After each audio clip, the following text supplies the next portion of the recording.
शिवसेनेचे 61 उमेदवार हे स्वबळावर रिंगणामध्ये आहेत. मी स्वतः उमेदवारांच्या भेटीसाठी माननीय एकनाथ शिंदे साहेबांच्या आदेशानुसार या ठिकाणी आलो होतो.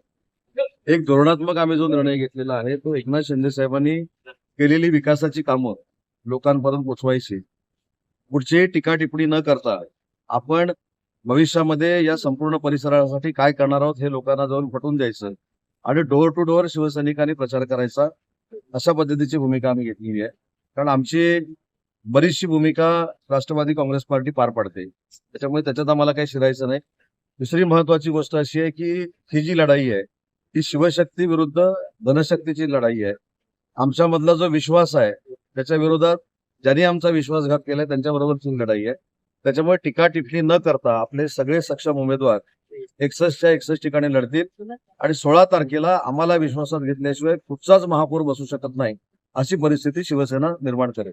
ज्या पद्धतीनं भाजपनं युतीसाठी बऱ्याच वेळ बोलणी केली आणि अखेरच्या क्षणी युती तोडली, एक प्रकारे दगाफटका केला असं वाटतं पुण्यात तो अध्याय आमच्यासाठी परवा संपलेला आहे. नवा अध्याय आम्ही सुरू केलेला आहे. कोणी कोणाला दगाफटका केला, काय कोणाला केला हा लक्षला, म्हणून आम्ही सांगितलं की त्याच्यामध्ये एनर्जी जर आपण वेस्ट केली तर नुसत्या पत्रकार परिषद होणार. किंवा काल पत्रकार परिषद झाली त्याचं उत्तर देण्यासाठी आज पत्रकार परिषद आहे.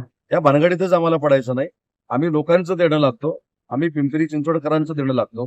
त्याच्यामुळे इथं जे 650 कोटी रुपये शासकीय कर माफ केला आहे माननीय शिंदे साहेबांनी, किंवा पिंपरी चिंचवडसाठी कशा पद्धतीने आपण काम करणार आहोत, इंद्रायणी नदीचा MIDC मार्फत कसा आपण शुद्धीकरण करणार आहोत हे आम्ही लोकांना सांगू आणि जे मतदारांना पाहिजे ते करण्याचा शिवसेना म्हणून आम्ही प्रयत्न करणार आहोत. आपण म्हटलं की धनशक्ती विरुद्ध लढाई, कालही अजित पवारांनी भाजपवर जोरदार टीका केलेली आहे. म्हणजे एकंदरीतच राज्यात माहितीत आहात, मात्र इथं ज्या पद्धतीनं भाजपचा कारभार मी कोणावरही टीका केली नाही.